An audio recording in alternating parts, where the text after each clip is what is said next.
Well, they've got the runs, have the Sunrisers Hyderabad, 200 plus posted and quite successfully, courtesy the start that David Warner has given his side. It's a familiar tale. David Warner gets the runs, 81 of 56, 7 fours, 2 sixes, ably supported by his new opening partner in Ridhiman Saha this time, and then 20s and 30s till the end sees Sunrisers get to a formidable 2-1-2. R. Ashwin was head and shoulders above the rest. 2 for 30 for him, 2 for 36 for Mohammad Shami, and the total of those 2 runs is what Mujibur Rahman has gone for today in what is the most expensive spell of this year's IPL.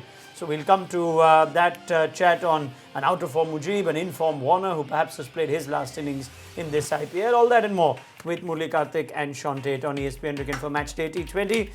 Good score that, 2-1-2? Oh, absolutely. Yeah? On that ground and on that surface, absolutely. Yeah, you'll be Tom Moody right now with that slight vulnerability in the batting, just going, whew. Yeah. Oh, yeah, I think obviously that all the damage was done early on. Yeah. They actually bowled well at death. That was really good death bowling. So that could have easily been 225, 230. I mean, we saw yesterday, sometimes Hyderabad's not the Eden Gardens, but if it was anything less than 230, Mumbai are in with a much more realistic chance with the way they play. So they're not outbatted, but this is still significant for Hyderabad, right? Oh, it's massive. It's massive. I don't think it's going to be an easy target to overhaul. With the fact that the top 3 have gotten runs, they have to, and we saw yesterday as well what happened in spite of, me and Sean both were of the opinion that if any batting lineup in this IPL could chase 232, it was Mumbai. And if you don't start well, you could have the best batting lineup. The pressure is always on. So now the onus is on a big hitting Gale and a big hitting Rahul and great contribution from Mayank Agarwal if they want to overhaul this. Yes, why don't you send your questions and thoughts through and I'll put them to Sean and Karthik. But let's start at the top of what you even said at the pre-show. If you want to get the most out of Ridhiman Saha, put him at the top. And he did his job, didn't he? Yeah, he did. And I feel, I think the way he got after, it was just the ideal sort of thing which David Warner needed at the other end. He was so used to Johnny Bairstow for such a long time that he wanted somebody to match Johnny Bairstow. Yeah, he got out to an indifferent delivery, which he wanted to possibly pummel over mid-wicket, only ended up going to the keeper. But yeah, he started off really well. It's also it's a sort of, I'm not saying it's a brave call, but it would have been a challenging call given they've got Manish Pandey, Williamson, Vijay Shankar, all of whom they think are best suited to bat up high. And they've put Ridhiman Saha there with Caesar Williamson coming in, 14th, 15th over.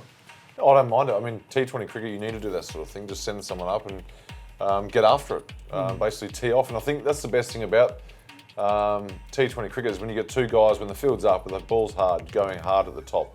That's the best way to win T20 games. And these guys, and obviously a little bit of luck or whatever involved, you can't get away with it every game. But I think if you make bold moves like this and it pays off, it'll be very satisfying for the coaching staff and the captain. Yeah, some of your thoughts coming through. Funny Kumar says this is a formidable score on the board. Sunil Bhushal says they've got to have Gale and Rahul giving them a great start. Tenzin says, why don't they have a 6th bowling option? Why not play with a 6th bowling option?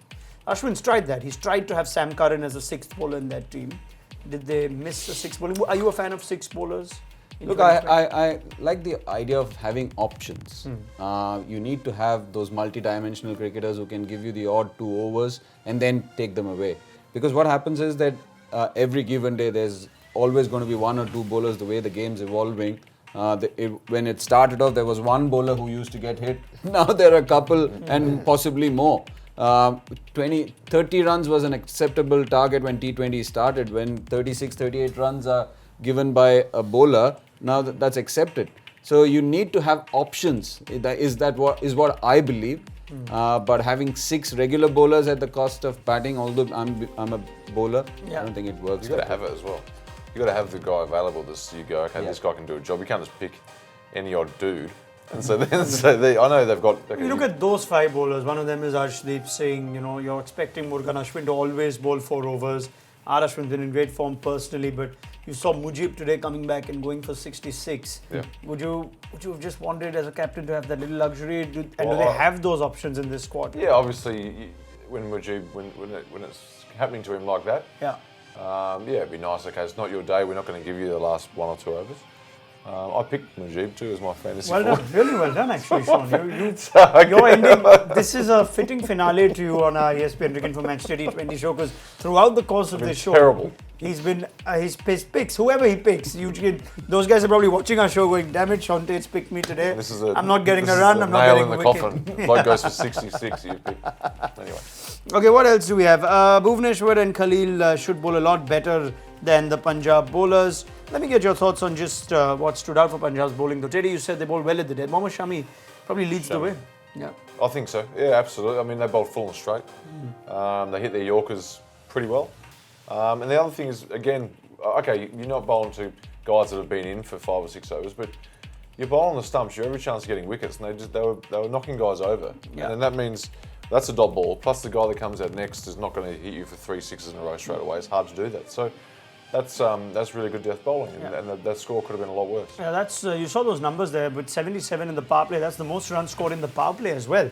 And Karthik, we've seen this is a different batting combination in Warner and Saha. We've seen Warner adopt slightly different approaches in different games. In fact, in the reverse game against Punjab is when he chose to sort of bat out 20 overs. Yeah, but he was struggling. This was the danger. He was struggling there. Yeah. He was trying to get the run rate moving, but he wasn't timing. It was one of those days. It was just that, just with sheer dint of effort, he managed to carry on and bat the 20 overs. But yeah, phenomenal start for 77, and then nearly 100-run mark in the 9th over or the 10th over for the loss of just 1 wicket.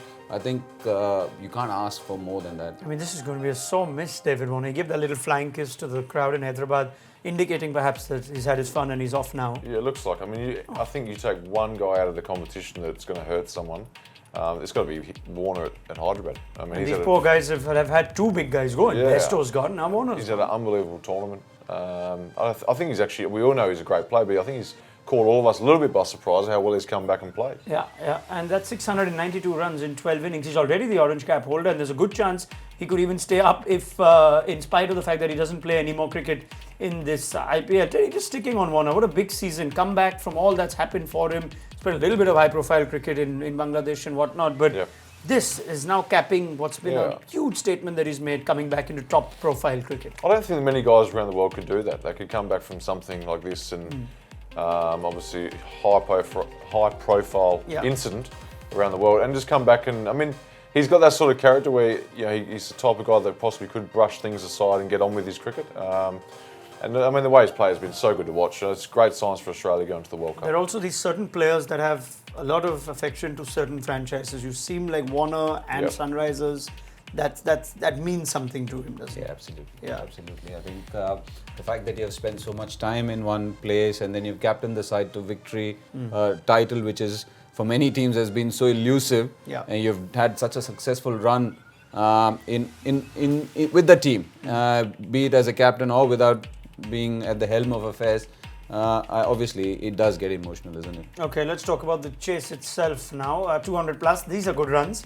If you are a bowling attack under a little bit of pressure, you wouldn't mind 200 plus on the board. Terry? Yeah, I mean, yeah, absolutely. But then there's also, I suppose, there's that added pressure of defending and whatnot. But they've got the bowlers to defend this. There's no doubt about that. What did Punjab do badly today, though? Why were they guilty of conceding? You know what? I honestly think that at the start, they just got sort of shell-shocked, really. That power play, that was it after that. They were going to go on to get a big score.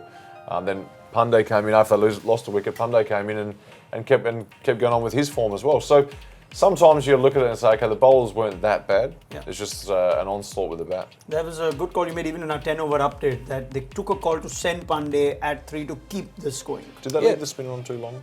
Did they leave at the start? Could have they? No, for me, this is one thing which when you think about Rajasthan Royals not using Jofra Archer early on. If you feel that Mohammad Shami is one of your better bowlers, why doesn't he bowl the new ball? Why should a rookie, a newbie come and try and get David Warner out? Same goes for many teams. Why do they hold on to these better bowlers or the ones you think are one of the better bowlers and then use them later on? You want to price open the opposition immediately. So you would, if they go, then obviously if somebody hits Jofra Archer, somebody hits Mohammad Shami, so be it. But at least use them. No point in them trying to collect the rubble once the rubble's been created. Especially the way that Hyderabad's middle order's been. Yeah. Yeah. I mean, you get Warner early and you think that's half the game Exactly. for you. Now, conversely, who would you start with? You got Gale, you got Rahul. If anyone's going to get close to 200, like Karthik said, it's going to be a big opening stand. Are you taking Mohammad Nabi with the new ball? You probably got to go Sandeep Sharma. Sandeep for Sharma Gale. with his just, record. Just so righto, Gale knows this probably. Yep. He might not come off, but there's every chance it might because he's thinking about it. If he's thinking about anything else but hitting a six, then that's good. Sandeep and Bhuvi for you, or is Mohammad Nabi Absolutely, tempting option? Nabi immediately, but 1 over to Bhuvi, or I would actually go Nabi Okay. and Sandeep Sharma. First over to Nabi, to Gale, and then because Rahul also is a good player of spin, Yes. but he starts slowly, but Nabi is good enough to handle both of them. All right. Well, they did show signs of the middle order coming to some sort of form. David Miller's been hot and cold. Nicholas Pooran got some runs. If Gale and Rahul can give them a start, Mayank Agarwal's in form, it should be at least a cracking chase. Let's find out if any of you are predicting this is going to get any close. We saw almost a big heist pulled off last night at the Eden Gardens. Oh no, I think Hyderabad. have I got think we enough. are unified in this. Hyderabad it is. All right. Let's just hope it's not one of those dull ones where we have to wait till the end of the game. There's plenty on the line for Punjab, so they've got to give it everything. We'll get thoughts from Sean Tate and Murli Karthik at the end of the game on ESPN to confirm Matchday T20.